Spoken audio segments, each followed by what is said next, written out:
Shalom, shalom, mes bien-aimés. Encore une fois de plus, nous sommes de retour. Et sans plus tarder, aujourd'hui, nous allons essayer d'être un peu plus bref, si nous le pouvons. Sinon, que Dieu nous conduise. Nous allons prier. Seigneur notre Dieu, guide-nous. Papa, c'est vrai, nous ne voulons pas aussi être trop pressés, parce qu'en étant trop pressés, nous commettons beaucoup de lapsus.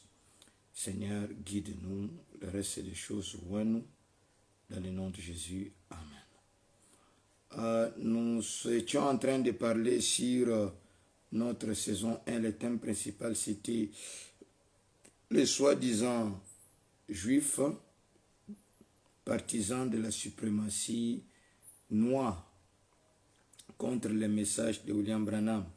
Aujourd'hui, nous allons prendre un thème très important concernant la vraie interprétation d'Ésaïe 18 conformément aux Écritures et aux messages de l'heure. Ésaïe 18, et puis nous allons prendre aussi en Sophonie 3, si je ne m'abuse, c'est ce que nous allons voir.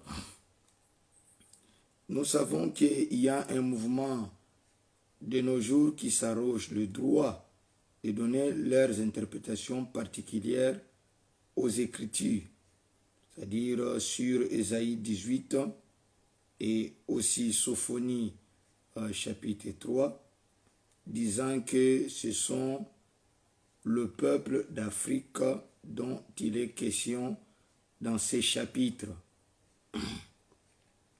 Et c'est-à-dire que quand Ésaïe parle de peuple au-delà du fleuve de l'Éthiopie, selon la version Louis II, et ils disent que ce sont le peuple d'Afrique parce que le fleuve, vous voyez l'Éthiopie, le fleuve de l'Éthiopie, c'est-à-dire les Nils, donc c'est le peuple d'Afrique dont il s'agit dans ces chapitres 18 d'Ésaïe. Certainement, c'est sans étudier la profondeur de cette écriture ni voir son application dans le message de l'heure et aussi la Bible, car la parole ne vient qu'au prophète et non au docteur. Donc, nous étions en train de voir que ce n'est pas un prédicateur de prendre la parole de Dieu et de l'appliquer, par exemple, dans dire que ça veut dire ça, sans pour autant les relier à une autre écriture. Si un prédicateur dit que ça, telle écriture signifie ceci, ça ne peut pas sortir de ses propres pensées. Vous comprenez? Ça, c'est une terre réservée au prophète. Je ne dis pas que le prophète doit faire sortir cela de ses propres pensées, mais la parole vient au prophète. C'est-à-dire le prophète viendra, vous dira par exemple, le premier sceau, le cheval blanc signifiait ceci, et voilà, c'était les Nicolaïtes, ainsi de suite, ils ont évolué, les voici dans l'histoire. Ça, c'est une prérogative donnée au prophète. Alors, si un Éphésiens 4 vient et vous dit, par exemple, les lions qui ont attaqué Daniel, donne un exemple un peu enfantin, ça voudrait dire que ça ne voudrait pas dire des lions, c'était des feuilles. Ça, ce sont des interprétations particulières parce que la parole ne vient pas au prophète. Par exemple, un Éphésiens 4 qui dira que le 400 ans que Dieu avait dit aux enfants que l'Israël allait faire en Égypte ne concernait pas, par exemple, Israël là-bas, ça concernait la traite négrière. Donc vous voyez, c'est quelque chose qui vient carrément de ses propres pensées, sans pour autant le prouver scripturairement. Même les histoires qu'ils prennent là ne tiennent pas debout. Alors, qu'ils prétendent prendre les Écritures comme de preuve. Dans Hébreux chapitre 6, deuxième partie, du 8 9 mois 1957, Frère Branham dit dans le paragraphe 243, et la Bible a été écrite, et dit que les Écritures ne peuvent être un objet d'interprétation particulière. Frère Branham explique. Cela signifie que l'Écriture doit interpréter l'Écriture. Donc, on ne peut pas venir dire que ça veut dire ça, sans qu'il y ait une autre Écriture que nous montrons, qui soutient la signification que nous donnons de l'Écriture. Donc, cela signifie que l'Écriture doit interpréter l'Écriture. Voyez-vous, chaque passage de l'Écriture doit interpréter un autre passage. Et pas seulement le passage vient interpréter notre passage, mais nous devrions le voir au travers toute la Bible afin d'en faire une chose glorieuse. Parce que Dieu ne peut changer, étant le Dieu immuable. Donc, et ses frères choisissent la voie de la facilité en donnant des significations qui ne sont que du point de vue d'observation. C'est-à-dire ce qu'ils observent, ce qui frappe à l'œil, c'est ce qu'ils donnent, sans pour autant aller dans la profondeur des choses et aller à la profondeur du message et aussi de l'interprétation de la Bible. Donc, la Bible doit interpréter la Bible. C'est-à-dire qu'en Éphésiens 4, quand il vient pour interpréter les Écritures, ce n'est pas lui qui interprète, mais il vous montre une autre Écriture qui vient le soutenir. Parce que la parole ne vient pas à lui. Et une autre chose, Frère Branham a dit, dans Dieu change-t-il la pensée au sujet de sa parole, paragraphe 86, Frère Branham dit, en effet, la parole du Seigneur ne vient qu'aux prophètes. C'est ce que je venais d'expliquer. Jamais aux théologiens, c'est aux prophètes. Donc, c'est aux prophètes de venir avec quelque chose de fraîche. Vous comprenez? Parce que Frère Branham, par exemple, il vient nous dire que le roi du Nord, c'est la Russie. Vous voyez, il n'a pas besoin que personne le juge parce que la parole vient à lui. L'interprétation fraîche, vous comprenez, de la parole est nouvelle, disons-le comme ça, de la parole vient à lui. Mais un Éphésiens 4 ne peut pas venir pour nous dire que le roi du Nord, c'est la Russie. Non, un Éphésiens 4 doit prendre une écriture qui interprète une autre écriture. Voilà ce que vous devriez savoir en gros. Alors,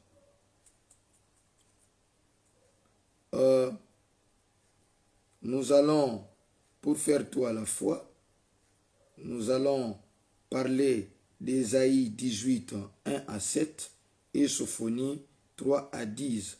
Parce que concernant eux, cette écriture concerne les Israélites noirs dispersés au-delà du fleuve de l'Éthiopie à cause de la désobéissance décrite dans Deutéronome 28, 36.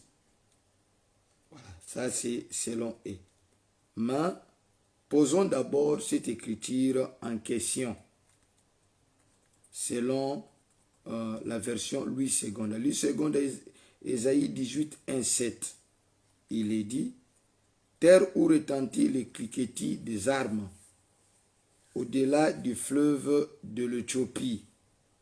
Toi qui envoies sur mer des messagers dans des navires de gens, voguant à la surface des eaux, allez, messagers rapides, vers la nation forte et vigoureuse.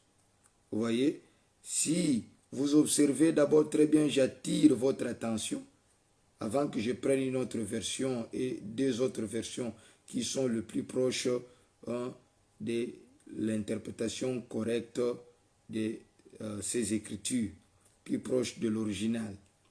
Alors, vous allez remarquer qu'ici, il y a d'abord deux sortes de peuples dont on écrit. Selon le frère, ils disent que ce n'est qu'un seul peuple, ce sont eux qui sont des Juifs au-delà de l'Éthiopie. Écoutez, on dit bien terre où retentit les cliquetis des armes, au-delà du fleuve de l'Éthiopie. Toi qui envoies sur mer des messagers. Donc c'est cette terre dans lesquels cliquetis des armes au-delà de l'Éthiopie, c'est cette terre-là qui envoie sur mer des messagers. Là d'abord, il faut bien les retenir. Dans des navires de jonques voguant à la surface des eaux.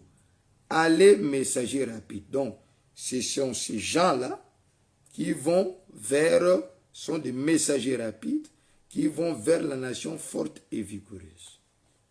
Donc, c'est déjà deux peuples. Le peuple des terres au-delà du fleuve de l'Éthiopie, qui sont des messagers et qui vont vers la nation forte et vigoureuse. Donc, c'est deux nations différentes. Vers ce peuple redoutable depuis qu'il existe. C'est ces terres-là, c'est-à-dire cette nation-là, vers lesquelles le messager rapide venant d'une autre terre vont, c'est cette nation-là qui est redoutable, vigoureuse, redoutable depuis qu'il existe. Nation puissante et qui écrase tout. Et ici, on parle en termes de nation, on ne parle pas de continent. Donc, l'interprétation doit être correcte. On parle en termes de nation. Et dont le pays est coupé par le fleuve. Cette nation dont le pays est coupé par le fleuve. Vous allez voir que dans la parole de Dieu, la nation la plus puissante depuis qu'elle existe, qui écrase, vous comprenez, tout, c'est Israël. Mais vous allez voir ce qui les embrouille, c'est quand on voit qu'il y a des fleuves qui traversent cette nation. Ils regardent la configuration d'Israël actuelle et ils trouvent que ce n'est pas coupé par des fleuves et que ce n'est pas ainsi de suite. Donc, vous allez comprendre ces choses très bien à la longue quand nous avançons. C'est là où ça les embrouille. Vous tous habitants du monde, habitants de la terre, voyez la bannière qui se dresse sur le montagne. La bannière qui se dresse sur le montagne. Suivez-moi très bien. Frère Branham me dit, je vais les lire. Nous allons y arriver. Vous allez me permettre de les lire quand nous allons y arriver. Je vais les chercher sur mon ordinateur. Frère Branham dit, la croix dans cette nation qui sera Israël après la restauration. Donc, j'anticipe pour dire ici qu'Ésaïe est en train de parler d'Israël restauré, comme dans Éden. Vous comprenez? Après l'enlèvement, c'est-à-dire pendant le millénium et dans la nouvelle terre. Donc, c'est là qu'Ésaïe est en train de parler. Est-ce que vous saisissez? Alors, vous savez bien qu'Ésaïe, c'est lui qui a beaucoup parlé du millénium. Mais allons-y rapidement. Vous tous, habitants du monde, habitants de la terre, voyez la bannière qui se dresse. Tout le monde va voir la bannière. Comprenez? C'est cette terre nouvelle qui va venir pendant le millénium et surtout après le millénium. La bannière, c'est là la croix. Frère Branham, la seule bannière sera la croix. Et sur cette montagne, tout le monde va observer. Ça sera le trône du Messie. Comprenez? On dit ici, vous tous habitants du monde, habitants de la terre, voyez la bannière qui se dresse sur les montagnes. Écoutez la trompette qui sonne. Car ainsi m'a parlé l'Éternel, je regarde tranquillement de ma demeure. Vous comprenez bien? L'Éternel regarde tranquillement de sa demeure, par la chaleur brillante de la lumière, et ainsi de suite. Je ne vais pas aller tout en bas, mais quand je vais passer à autre chose, vous allez comprendre, parce que je vais le reprendre selon la traduction qui est plus proche de l'original plutôt. Prenons d'abord Deutéronome 28, 36, parce qu'ils disent que Ésaïe 18 et Sophonie 3, c'est une application par rapport à la malédiction promise à Israël selon Deutéronome 28, 36. Deutéronome 28, 36, il est dit, l'Éternel te fera marcher, toi et ton roi, que tu auras établi sur toi, vers une nation que tu n'auras point connue. Est-ce que vous saisissez? Donc, selon eux, le messager rapide vont vers cette nation qu'ils n'ont jamais connue. Donc, c'est l'Afrique. Vous saisissez? Qui vont aller à l'esclavagisme. Bon, leurs interprétations sont un peu mélangées comme ça. Mais vous allez voir que d'Ésaïe 18 dont nous parlons, c'est des nations, je vais revenir, je ne vais pas parler trop vite. Il dit, vers une nation que tu n'as point connue, ni toi ni tes pères, et là tu serviras d'autres dieux. Donc il a dit que les Noirs ont été exportés, dans d'autres termes, ils disent encore, ont été exportés ou importés, je ne sais le terme, le français, ce n'est pas ma langue. Donc, vers l'Afrique, qui n'est pas leur terre, il servira d'autres dieux du bois et de la pierre. Vous voyez, Frère Branham montre que, même la Bible nous montre que ce ne sont pas seulement les Africains qui ont servi de bois et de pierre. Israël s'est détourné de Dieu plusieurs fois et a servi des bois et des pierres, des idoles, vous le savez très bien. Donc, ceci concerne bel et bien Israël. Je ne vais pas traîner là-dedans. Alors, prenons maintenant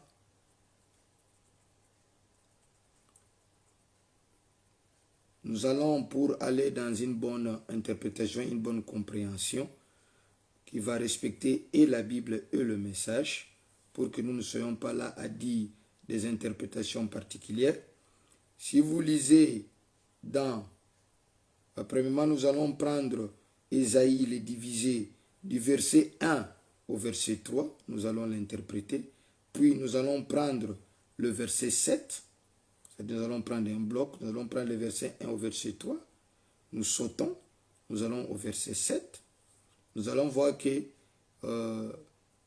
du verset 1 au verset 3 et nous sautons au verset 7, Ésaïe parle de la nation d'Israël dans la configuration restaurée, au renouvellement de toutes choses, exactement comme en Éden. Si vous pouvez le lire, Ésaïe 18, 1, Louis II dit « Terre où retentit les cliquetis des armes ». Maintenant, voici la bonne traduction selon Darby. J'ai dit la bonne traduction parce que Darby ne cherche pas à s'écarter de l'étymologie. C'est la raison pour laquelle la Bible Darby, beaucoup de gens ne la comprennent pas son français. Parfois, ça ne suit pas la cohérence linguistique francophone. Là-bas, il est dit « Ah, pays qui fait ombre avec tes ailes ». Donc, il faut déjà commencer à enlever l'idée selon laquelle Louis II a traduit « pays dans lequel retentit les cliquetis des arbres », comme si ça parlait de guerres qui se passent en Afrique, comme si les guerres n'ont eu lieu depuis Ésaïe qu'en Afrique. L'Europe, c'est le pays qui a connu d'ailleurs plus de guerres plus que les autres.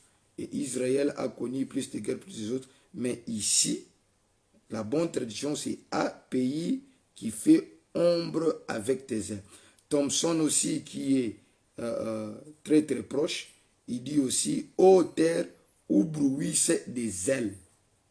Donc, par là, nous commençons déjà à comprendre que c'est Israël dans sa configuration. C'est la nouvelle terre. Nous parlons de la nouvelle terre dans sa configuration. Éden. Bon, je parle souvent d'Israël parce que c'est Israël qui sera une nation pendant les milléniums. Frère Branham le dit. Si vous voulez des citations, écrivez-moi après parce que je n'ai pas tout le temps. Et Frère Branham dit aussi que quand nous serons dans les milléniums et même dans la nouvelle terre, les anges vont survoler cette terre-là et ils seront là. Vous n'avez pas le temps pour ça, sinon je vais prendre beaucoup de temps. Demandez-moi. Maintenant, écoutez. À pays qui fait ombre avec tes ailes. Ça, c'est Darby. Thomson dit ô terre où bruissent des ailes. Donc, il faut déjà enlever les armes. Au-delà de fleuves, ce mot hébreu veut dire Na'ar. Ça a pour numéro Strong 0504. Le numéro Strong, je vais rappeler à ceux qui aiment l'exégèse de la Bible et l'étymologie, la vraie tradition de la Bible. Il faut toujours utiliser le numéro Strong. Le numéro Strong, ce sont des termes hébreux et grecs codifiés pour pouvoir les retrouver facilement dans vos recherches sur Internet et partout dans des livres hein, qui expriment les interprétations des Écritures. Donc, c'est ce qu'on appelle le numéro strong. Donc, les mots au-delà de fleuve, ce mot Nahar, je suis toujours au verset 1, c'est le mot Nahar, A pour numéro strong 0500, 05 104. Et c'est le même mot qui se trouve dans Genèse D13. Et peut se traduire aussi au singulier. Nous allons revenir sur Genèse 3, D13. Et peut se traduire aussi au singulier comme simplement fleuve. Donc, on pourrait dire au-delà de fleuve de l'Éthiopie, mais on peut dire aussi au-delà du fleuve de l'Éthiopie. Et le mot Éthiopie ici, c'est le mot couche. Vous comprenez? C'est le mot couche qui veut dire qu'on peut le traduire par Éthiopie ou éthiopienne.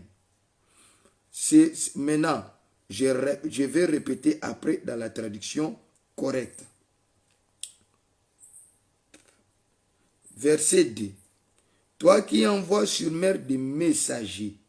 Messager ici, c'est le mot malak. C'est le mot hébreu malak. Ça a pour numéro strang 04397 ou 397. Peut être traduit comme ange. Mais pas ange comme être humain. Comprenez? Mais comme ange ou ange de la théophanie. Nous savons que la théophanie, ce sont des corps angéliques ou des corps célestes. C'est ça le mot ici, messager, qui est le mot malak, qu'on traduit par messager, mais qui veut dire ange de la théophanie ou ange tout court. Alors, je continue. Toi qui envoies sur mer des théophanies des anges ou des anges de la théophanie, vous comprenez?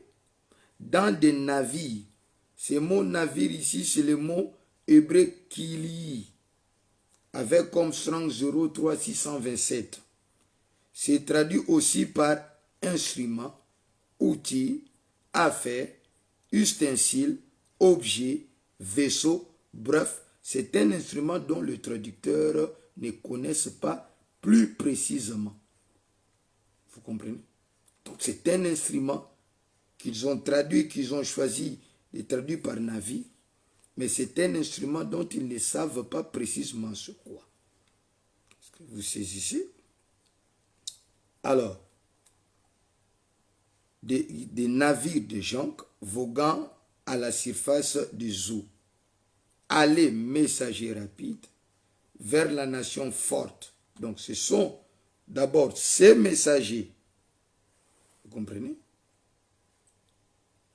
qui sont au-delà du fleuve, de couche, ça va, qui vont vers la nation forte et vigoureuse, vers ce peuple redoutable depuis qu'il existe, nation puissante et qui écrase tout, et dont le pays est coupé par des fleuves.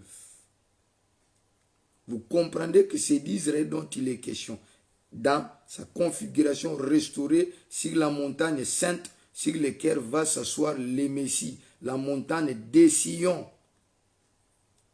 Est-ce que vous saisissez? Ça n'a rien à voir avec les Africains, ça n'a rien à voir. 3, verset 3, vous tous habitants du monde, habitants de la terre, voyez la bannière qui se dresse sur les montagnes, écoutez la trompette qui sonne. Alors, si je vous avais promis de lire, d'abord, je continue, après je vais y revenir pour vous montrer bien des choses le plus vite possible. Vous montrer bien des choses le plus vite possible. Alors, je suis en train de manipuler ma machine là. Revenons à ce que nous disons. Vous allez me montrer la bannière le plus vite possible. Alors, maintenant le verset 7. En ces temps-là, des offrandes seront apportées à l'Éternel des armées. Vous allez voir, frère Branham interprète ceci. Les offrandes seront apportées par qui? Nous allons le voir. Par le peuple fort et vigoureux. Par le peuple redoutable depuis qu'il existe. Vous saisissez? Nation puissante qui écrase tout et dont le pays est coupé par des fleuves, elles seront apportées là où résident les noms de l'Éternel des armées. À Sion. Sion restauré, qui est Sion, c'est Jérusalem.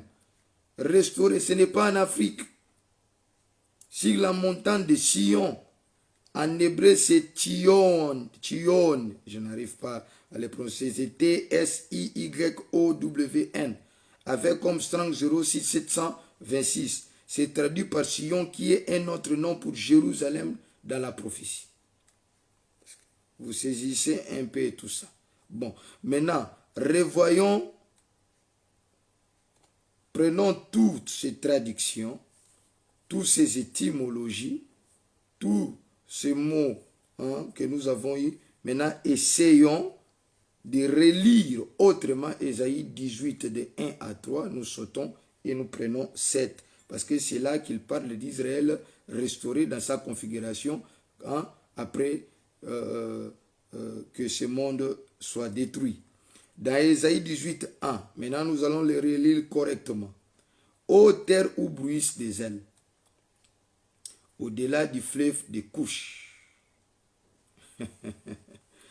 Terre où bruissent des ailes au-delà du fleuve de couches. Nous allons voir le fleuve de couches en Éden. Il y en avait, c'était le fleuve Guillon. Vous comprenez? C'était le fleuve Guillon, qui était le fleuve de couche. Nous allons le voir. Toi qui envoies sur mer des anges ou des théophanies des anges ou des anges de la théophanie qui sont des messagers dans cette terre nouvelle. Vous comprenez? Mais c'est cette terre où bruissent des ailes. En l'occurrence, les ailes des anges. Dans des instruments de jonc. Je ne sais pas, certaines réalités, nous le saurons là-bas. Nous ne saurons pas, ces anges voyageront avec quel genre d'instrument. Donc, ôtez déjà les mots navire là-bas. Ce sont des instruments imprécis que les auteurs ne savent pas réellement c'est quoi. Alors, voguant à la surface des eaux, allez, nous n'allons pas dire messager, je dis allez, ange rapide, vers la nation forte et vigoureuse, vers ce peuple redoutable, depuis qu'il existe. Ma charge est un peu finie. Permettez-moi, je vais essayer de rebrancher après quelques minutes. Quand ça va donner vraiment rouge, je vais un peu bouger pour tout ça. Maintenant, vous, ange rapide, allez vers la nation forte et vigoureuse, vers ce peuple redoutable depuis qu'il existe. Nous savons que c'est Israël. Cette nation divine qui n'a de défaite que quand ils se tournent contre Dieu. Mais s'ils sont avec Dieu, ils ont tout écrasé. Israël jusqu'à aujourd'hui écrase tout. Vigoureux vers ce peuple redoutable depuis qu'il existe, nation puissante et qui écrase tout et dont le pays est coupé par le fleuve. C'est l'énigme que nous allons essayer de rendre clair, d'expliquer. Vous tous, habitants du monde, habitants de la terre, voyez la bannière qui se dresse sur le montagne, écoutez la trompette qui sonne. Alors, je vous avais promis de vous dire, de vous montrer quelle est cette bannière qui va flotter là au sommet des sommets de toutes les montagnes, c'est-à-dire les sommets de Dieu, c'est-à-dire pendant le millénium.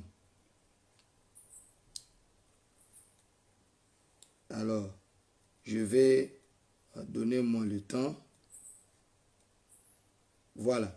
Dans les grands et puissants conquérants du 21, 4e mois 1957, prêché le matin, paragraphe 64, frère Branham dit, mais ô frère, un de ces 4 matins, quand le vieux bateau de Sion sifflera et que je verrai cet emblème se dresser là. Cet emblème quoi? La vieille croix rugueuse. Pendant que cette vieille bannière grise flottera au vent, en traversant la brume de la mort, quelle victoire ce sera! Il n'est pas étonnant que nous ne soyons pas en mesure de contenir nos émotions. Quelque chose s'est passé, nous sommes devenus des concitoyens, hein, et ainsi de suite. La chose est achevée. Je vais alors prendre une autre critique qui va soutenir cela. Dans la préparation de Dieu du 1er 4e mois 1954, paragraphe 49, frère Branham dit, là dans le livre d'Apocalypse, il est dit, réjouissez-vous cieux et vous des saints, prophètes, ça y est, car les royaumes de ce monde sont devenus le royaume de notre Seigneur et de son Christ, et il les dirigera et régnera sur la terre pendant 1000 ans. Vous y êtes. Alors il n'y aura plus de guerre, mais tant que c'est Satan qui règne, un tel bâtira un peu, quelques hommes bons se mettront au travail et bâtiront un peu, puis Satan étendra sa main là et démolira la chose. C'est vrai.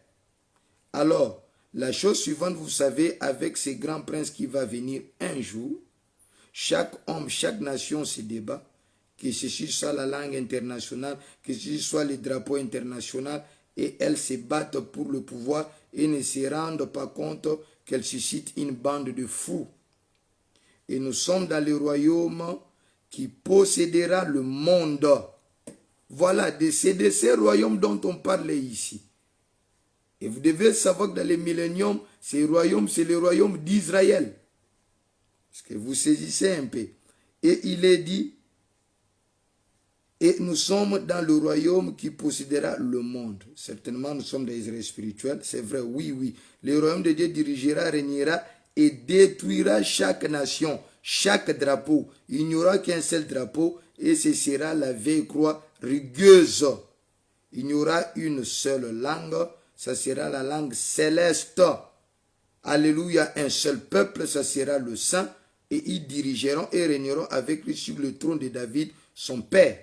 Et il dirigera et régnera ici dans le millénium pendant 1000 ans, et alors cette nouvelle terre, oh, quelle chose merveilleuse. Donc, quand ici, Ésaïe est en train de dire, saisissez, vous anges rapides, ou théophanie angélique, allez vers la nation forte, vigoureuse, c'est cette nation, Israël restauré dont il parle. Redoutable depuis qu'il existe, nation puissante et qui écrase tout, et dont le pays est coupé par deux fleuves. Voilà l'énigme. Vous tous, habitants du monde, habitants de la terre, voyez la bannière qui se dresse sur le montagne. La croix qui va se dresser sur le montagne. Ça ne sera que la seule bannière dans ce royaume. Écoutez la trompette qui sonne. Prenons le verset 7. En ces temps-là, des offrandes seront apportées. Nous allons voir avec vous, c'est dans cette terre que les offrandes seront apportées à l'Éternel des armées, par le peuple fort et vigoureux. Vous saisissez? Le peuple qui seront là dans le millénium, qui vont occuper le millénium. Vous saisissez? Et qui auront part avec Israël dans ces royaumes qui sera israélite, dans ces dominations internationales qui sera israélite, par le peuple redoutable depuis qu'il existe, nation puissante et qui écrase tout. C'est eux qui doivent apporter les offrandes. Et dans les pays coupés par des fleuves, elles seront apportées là où réside le nom de l'Éternel des armées. Le nom de l'Éternel réside à Sion, à Jérusalem. Est-ce que vous saisissez? Et ici, on parle de Jérusalem céleste. C'est là où réside le nom de Dieu. Est-ce que vous saisissez? Sur la montagne de Jérusalem. Alors, maintenant, pour pouvoir vous expliquer un détail peut-être qui vous échappe, je vais couper bientôt, parce que nous allons continuer une autre partie un jour pour que vous puissiez les saisir. Ma charge est finie. Excusez-moi, je vais réinstaller ça.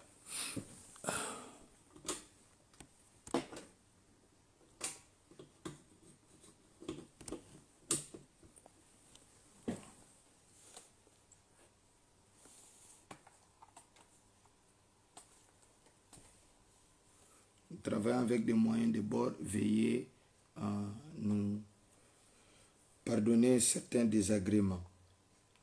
D'abord, au point A, le fleuve dont on considère comme le fleuve de Couche, je vous ai dit que on a parlé de fleuve, on peut parler de fleuve ou du fleuve. Au singulier, prenons au singulier, parce que cette traduction, c'est la même chose, je pense que j'ai dit Kili, si je n'ai pas oublié, c'est la même traduction qui est dans Genèse chapitre 2, verset 13. Alors, c'est que vous devez savoir, le fleuve de l'Éthiopie, ou le fleuve de Couche, c'est le fleuve Guillon.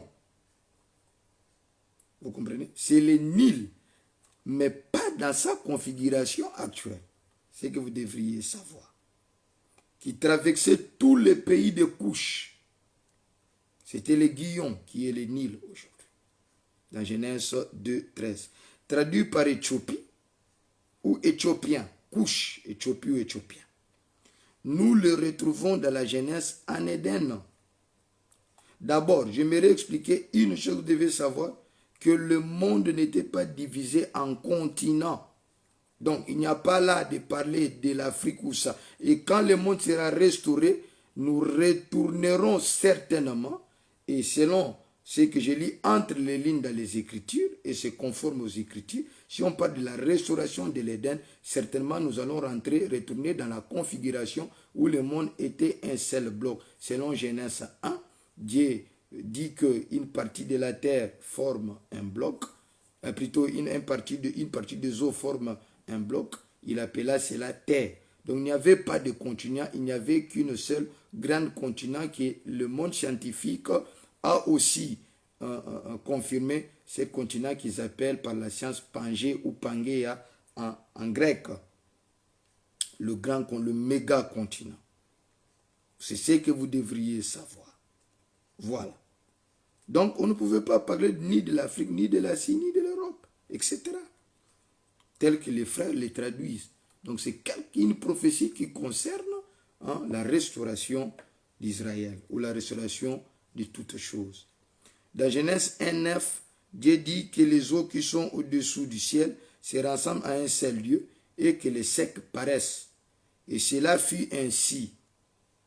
Dieu appela les secs terres et il appela l'amas des eaux, mais Dieu vit que cela était bon.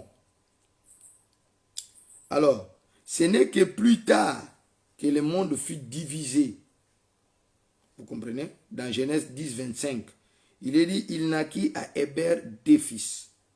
Et même la science le reconnaît, c'était divisé en 5 continents. Frère Branham parle, et il y avait un continent entre l'Afrique et les États-Unis qui a sombré au fond de la mer. Et c'est resté 6. Alors, ici, dans Genèse 10, 25, il est dit, il naquit, pardonnez-moi, je vais un peu vite, il y a beaucoup de choses à toucher. Il est dit, il naquit à Héber 2 fils. Le nom de l'un était Peleg, avec numéro Strang, ça pour traduction, numéro Strang 06 388, ce qui veut dire diviser. Comprenez? Ce mot-là veut dire diviser ou faire scission. Vous comprenez? Donc, en d'autres termes, il naquit à Héber 2 fils, le nom de l'un était Peleg, qui veut dire scission, division, partage. parce que de son temps, la terre fut partagée. Le mot partagé ici a comme strang 06385 qui veut dire fendre ou diviser. Donc en son temps, le monde a fendu. Et le nom de son frère était Joktam. Vous comprenez? Alors, maintenant, étant donné que nous avons démontré qu'à l'époque, le monde formait un géant ou un méga continent, nous allons maintenant comprendre la grandeur de l'Éden. Parce que beaucoup de gens ne saisissent pas. La grandeur de l'Éden. Vous comprenez? Après cette division, une partie de l'Éden est en Afrique, une partie est en Asie, vous comprenez? Et une autre partie, une petite infime partie en Europe, si je ne m'abuse.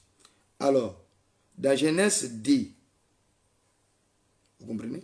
D'abord, notez bien que l'Éden et les jardins d'Éden sont deux choses différentes. Ce dont on parle Israël dans sa restauration, dans ce chapitre 18, c'est pour cela que j'explique ces choses. Éden et le jardin d'Éden sont deux choses différentes. Vous comprenez? Et qu'il n'y avait qu'un seul fleuve. Exactement comme le fleuve qui sortira du trône de Dieu sur la montagne de Sion pendant le millénium et après le millénium.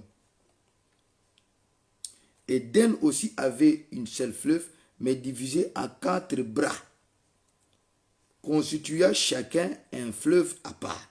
C'est-à-dire, ça vient tous d'un seul bras, c'est-à-dire un seul fleuve, vous comprenez?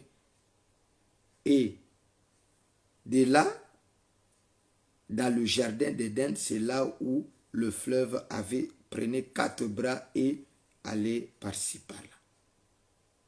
Vous saisissez? Voilà. Alors, donc c'est ce que je voudrais expliquer. Si vous lisez Genèse 10, un fleuve sortait d'Éden pour arroser le jardin. Donc le jardin et l'Éden sont deux choses différentes. Un fleuve sortait de l'Éden pour arroser le jardin. Et de là, cela veut dire dans le jardin, il s'est divisé en 4 bras. C'est ce que vous devriez savoir. Le nom du premier est Pishon. Vous allez voir, c'est vers la Turquie. C'est ici. C'est celui qui entoure tout le pays de Havila où se trouve de l'or. C'est environ vers Turquie là-bas. Et lors de ces pays purs, on y trouve aussi des beryllium et des pierres d'onyx. Maintenant, pour vous montrer que le pays de Couche n'a aussi rien à voir avec la configuration de l'Éthiopie actuelle. Vous comprenez? Parce que vous devriez savoir, le Nil qui prend sa source à l'Éthiopie actuellement, cette Éthiopie dont nous avons ici, traverse le Rwanda, ça part de l'Éthiopie, traverse le Rwanda, le Burundi, l'Ouganda, la Tanzanie, le Soudan et l'Égypte, et se jette à la mer Méditerranée de l'autre côté. Ce qui veut dire que si la mer n'existait pas, est-ce que vous savez, si la mer Méditerranée ou les mers n'existaient pas, parce que vous devrez savoir que dans ces pays, dans ces méga ou supercontinents, c'était séparé de mers, vous le savez très bien, car Dieu dit qu'une partie des mers devient un seul bloc dans Genèse 1. Et vous allez voir que le seul fleuve qui était dans ces continents-là, c'était ces fleuves-là qui sortaient de l'Éden, et à partir du jardin d'Éden, ça s'est divisé en 4 bras. Maintenant, nous disons, si Dieu restaure toutes choses et que la mer Méditerranée n'existait pas de l'autre côté, ce qui veut dire que le Nil, qui est le Guillon, ira jusqu'à Israël. Traversant l'Égypte, la Méditerranée ira jusqu'à Israël actuel, jusqu'en Turquie, pour rejoindre les Tigres et l'Euphrate, dont la source est en Turquie. Vous saisissez un peu bien aimé. Donc, 13. Le nom du second fleuve est Gihon, qui est le Nil. C'est celui qui entoure tout le pays de Couche. Ce qui veut dire l'Éthiopie. Couche veut dire, ça se traduit par Éthiopie ou Éthiopien. C'est-à-dire que ça entoure tous ces pays-là. Vous comprenez? C'est-à-dire tous ces pays-là qui étaient traversés par les Nil, les Gihon à l'époque, jusqu'à rejoindre les autres bras de fleuve, c'est-à-dire là où ça s'est rencontré. D'abord, peut-être vous allez voir pourquoi j'ai parlé de Turquie, ainsi de suite, et Israël. Vous allez voir que même l'Égypte n'avait pas la configuration actuelle. Vous comprenez? Les jardins d'Éden, même si on parle que c'était en Égypte, nous allons y arriver. Ce n'était pas cette petite Égypte que nous avons aujourd'hui. Donc, ça dit toute cette partie-là, les jardins d'Éden étaient grands. Prenant Israël est partout là-bas. Nous allons le voir lentement. Verset 13. Le nom du second fleuve est Gihon, qui est le Nil. C'est celui qui entoure tout le pays de Couche. Vous voyez un peu ça? Donc, quand on parle au-delà du fleuve de Couche, on parle de l'Éden, ou entre guillemets Israël, dans sa dimension spirituelle et même physique, dans sa restauration. Alors, nous continuons. Vous allez voir le nom du troisième est Hiddekel. Hiddekel, c'est le tigre qui prend sa source toujours en Turquie, puis parcourt la Syrie, l'Irak et débouche au golfe du Persique. Donc vous allez comprendre maintenant l'Éden, comment c'était grand.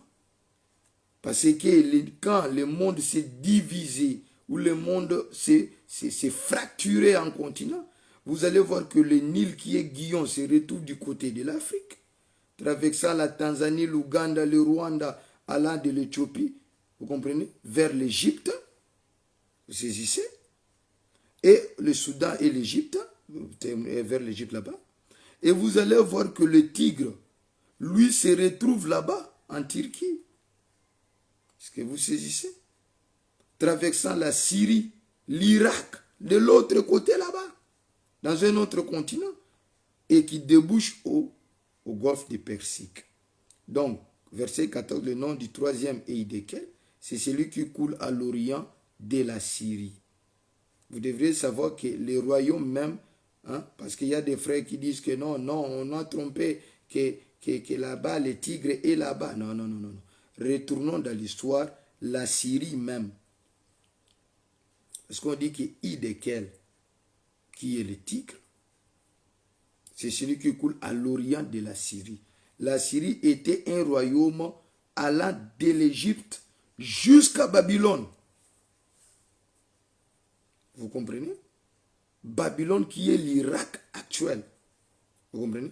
Passant par Israël, la Syrie et plusieurs pays. Donc vous commencez à comprendre que comment l'Éden était grand. Éden était grand. Nous ne parlons même pas encore du jardin d'Éden. Nous parlons de l'Éden. Après, nous allons prendre le jardin d'Éden en soi. Nous sommes en train de décrire la grandeur dont les gens ignorent. Est-ce que vous saisissez?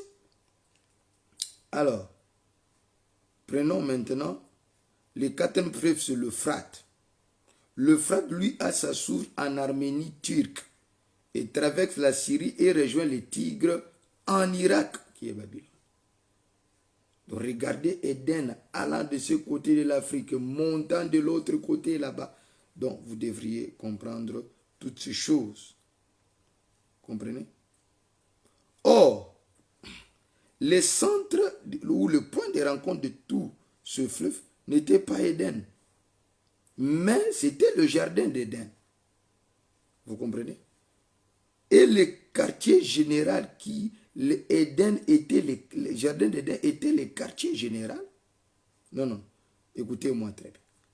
Nous avons trois choses dont Frère Branham nous explique. Il y a d'abord Éden, comprenez, qui est plus grand. Nous avons montré par rapport à ces fleuves.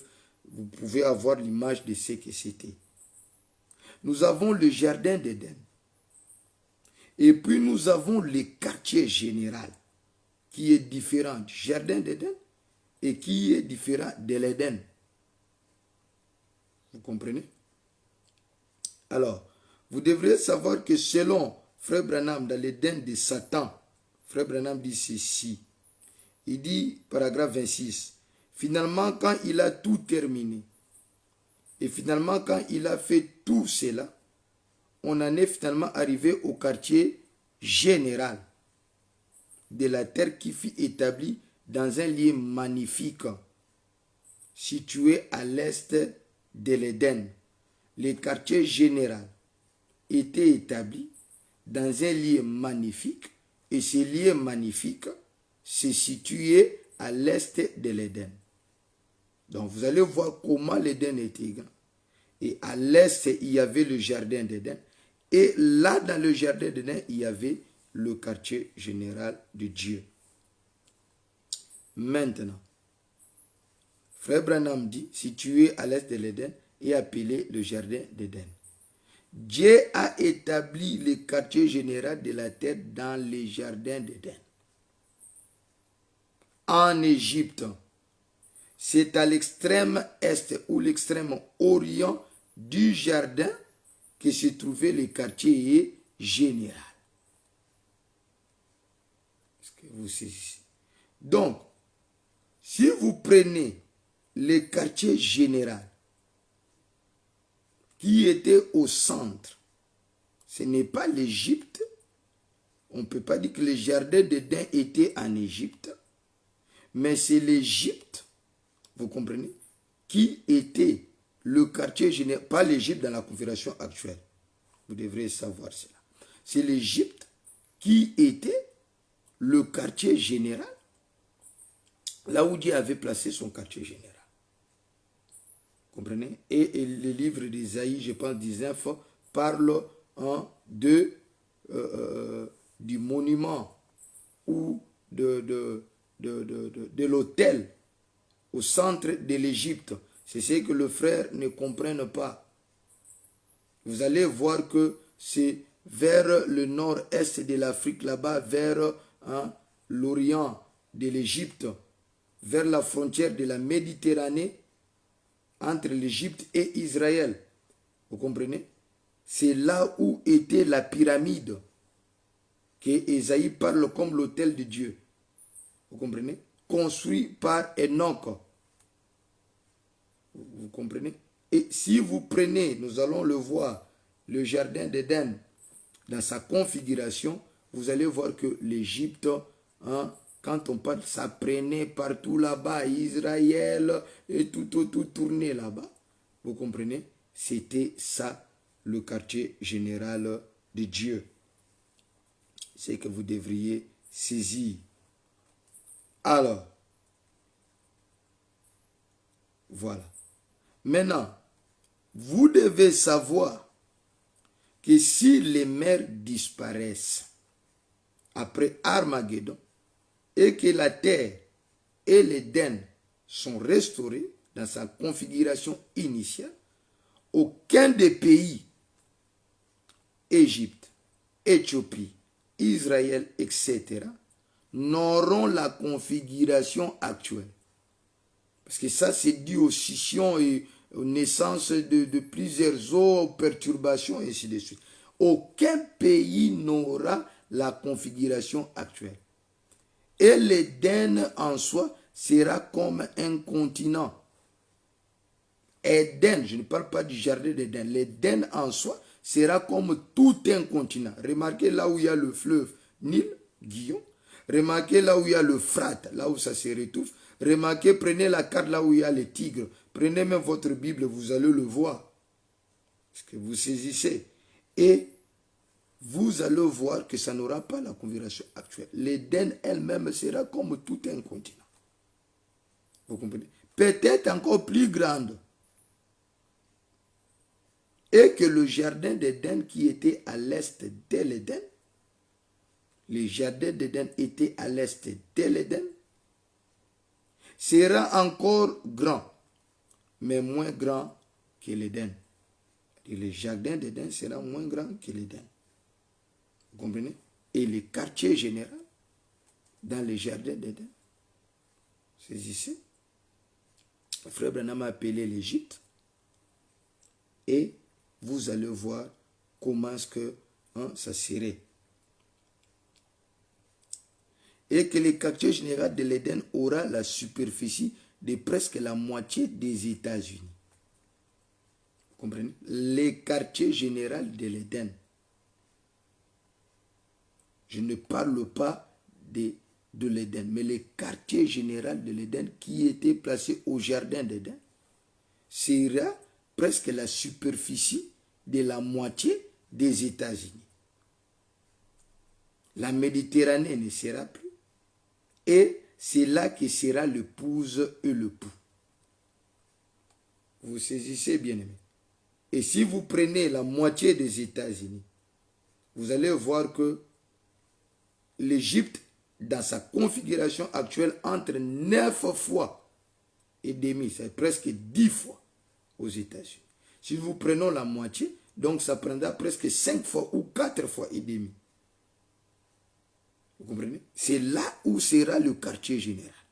Donc, quand on parle là en Égypte, ne prenez pas seulement l'Égypte actuelle, parce que si vous voyez, quand on parle, un jour je reviendrai sur la pyramide, que la pyramide est au centre de l'Égypte, beaucoup de gens ne saisissent pas. C'est au centre, vous allez voir que c'est vers l'est là-bas, presque pour traverser vers Israël. C'est là où Dieu a placé son autel. Et Enoch a construit la pyramide en commémoration de l'autel de Dieu. Vous comprenez? De là où était Éden. Mais vous devriez savoir une chose. C'est pourquoi on parle du centre alors que quand vous regardez la carte de l'Égypte aujourd'hui, ce n'est pas au centre, c'est vers l'est là-bas. C'est parce que dans le partage antique, pendant l'Antiquité, l'Égypte était divisée en deux. Il y avait la basse Égypte et la haute Égypte. Est-ce que vous saisissez? Et quand Ésaïe a écrit ces choses, l'Égypte était comme ça. Ils avaient parlé de la basse Égypte et la haute Égypte. Et au milieu de l'Égypte, entre la haute Égypte et la basse Égypte, c'est ça au centre, c'était là où il y avait cette division-là. Là où il y a exactement la pyramide. Maintenant, s'il faut prendre ça comme là où il y a la pyramide actuellement, comme le centre du jardin d'Éden, vous comprenez? Et si le quartier général de Dieu, qui était placé dans le jardin d'Éden, selon Frère Branham, aura une superficie de la moitié des États-Unis, ce qui fait que partant de ces centres-là, faites la configuration de la moitié des États-Unis, vous allez trouver que même Israël actuel se retrouve là-dedans, parce que la Méditerranée ne sera plus. Et ça sera très grand. Je ne parle pas de l'Éden, mais du jardin d'Éden. Et plus précisément de son quartier général. Donc c'est ce que vous devriez savoir. J'essaie de vous expliquer qu'Ésaïe 18, c'est dans la configuration d'Israël, dont les fleuves sont traversés. Ce sont les fleuves qui traversaient le quartier général de Dieu. C'est ce que vous devriez savoir, le 4 bras de fleuve. Et maintenant, les anges viennent de côté. On parle de ces messagers angéliques qui viennent du pays qui est au-delà du fleuve de Couche, cela veut dire Guion, et qui montent des messagers rapides sur des instruments de jonques, des instruments dont on ne connaît pas plus précisément, et qui vont vers cette nation redoutable. Donc, il n'y a rien de configuration actuelle là-dedans, qui est l'Éden restauré, ou disons Israël restauré, parce que c'est sur Sion, la montagne de Jérusalem. Alors, pour vous montrer ce que je disais pour terminer, mon heure est arrivée à la fin, je vais terminer pour continuer à la deuxième partie. Alors, si vous lisez dans la préparation Frère Branham dit dans le paragraphe 35, il était des savants de loin meilleurs que ceux que nous avons aujourd'hui. Allez en Égypte et contemplez ces pyramides érigées au centre de la terre. Est-ce que vous saisissez? Au centre de la terre. Cette terre qui était un bloc, le centre, c'était là où il y a la pyramide actuelle. Mais si vous prenez un demi, vous comprenez, des États-Unis, vous allez retrouver exactement que l'Égypte dont on parle, c'était grand. Ce n'était pas dans la configuration actuelle. Ou bref, ce n'est même pas l'Égypte. Quoique, la pyramide reste en Égypte. Éden était très grand. Alors, il est dit, peu importe la position du soleil, il n'y a jamais, du point de vue géographique, elle se trouve au centre de la terre. Elle n'a jamais d'ombre autour d'elle, peu importe la position du soleil, comment ils sont-ils parvenus. Et vous allez voir que d'Ésaïe 19, je vais y revenir quand je vais parler de la pyramide, que Dieu a placé son autel au centre pour servir de témoignage à toutes les générations qui vont venir. Et vous voyez que la pyramide a survécu au déluge, la pyramide a survécu au grand tremblement de terre.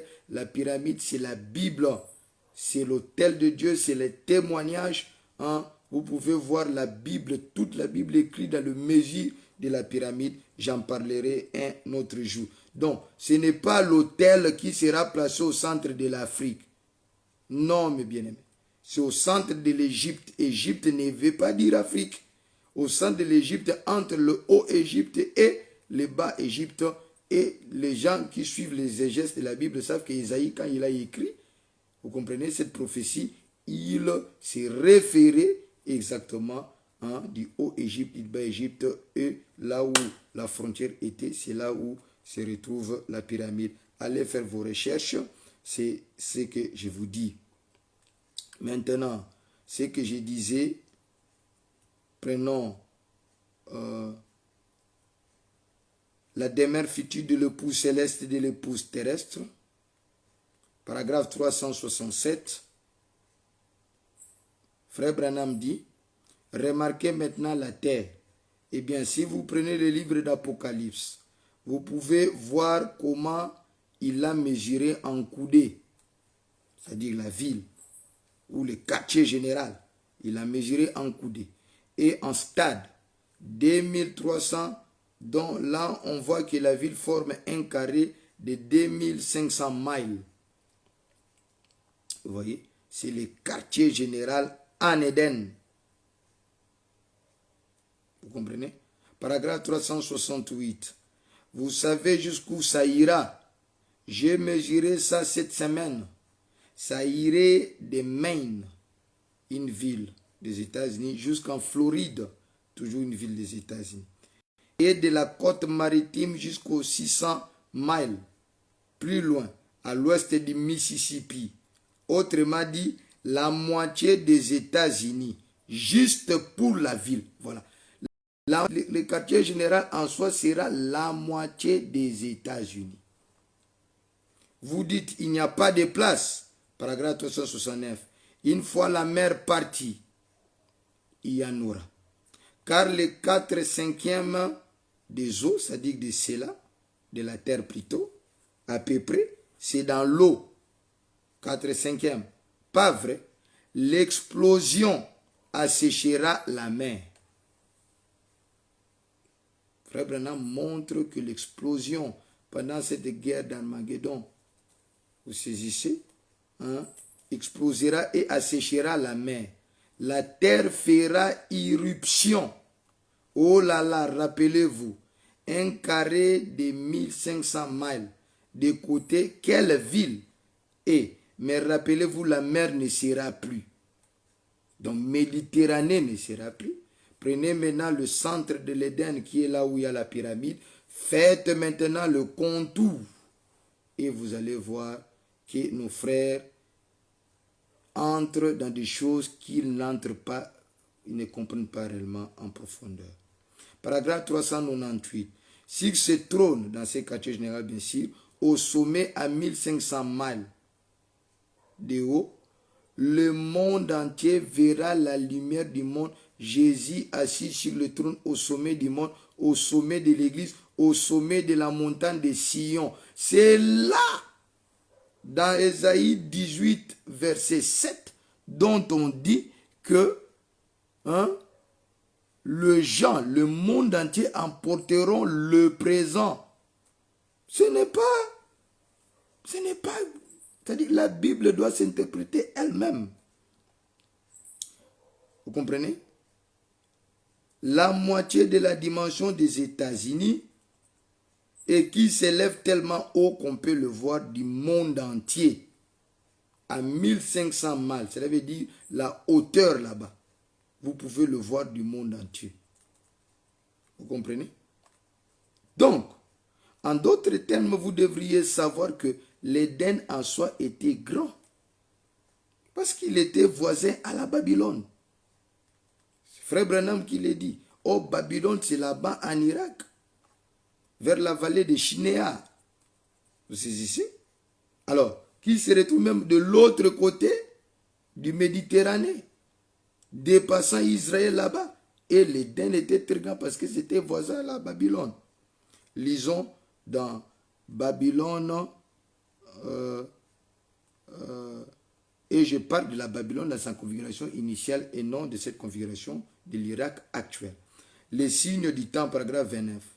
Babylone est située dans la vallée de Shinéa et elle a été bâtie par Nimrod, un fils de Cam.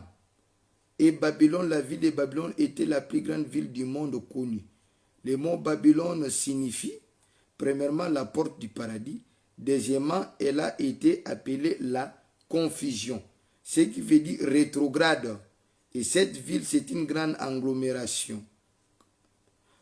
Toutes les nations des alentours payaient leur tribut à Babylone et toutes ces nations payaient leurs impôts à Babylone. Elle est devenue une ville très méchante et indifférente.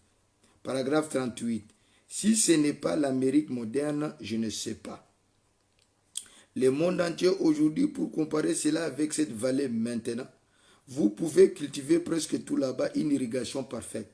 On prétend que le jardin d'Éden était situé près de là. Mais regardez Irak là où c'est. Le jardin d'Éden était situé près de là. Donc, vous prenez les Nil de l'autre côté, les Guillons.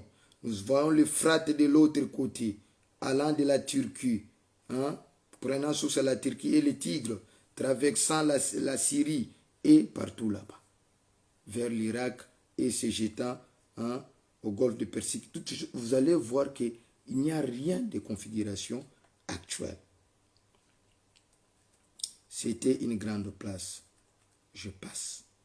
Donc, je vais terminer ici et nous allons attaquer la deuxième épisode. Tout ça, c'est pour vous montrer. D'abord, je suis en train de reconstituer scripturairement Ésaïe 18 pour vous montrer que c'est la nouvelle terre. Vous comprenez? Et la nouvelle Jérusalem. Vous comprenez? Retourner d'abord à la configuration d'avant pour comprendre. Après revenir dans Ésaïe 18 et essayer de comprendre qu'est-ce que Ésaïe essaie de nous prophétiser. Qu'est-ce qu'Ésaïe essaie de nous montrer. Vous comprenez?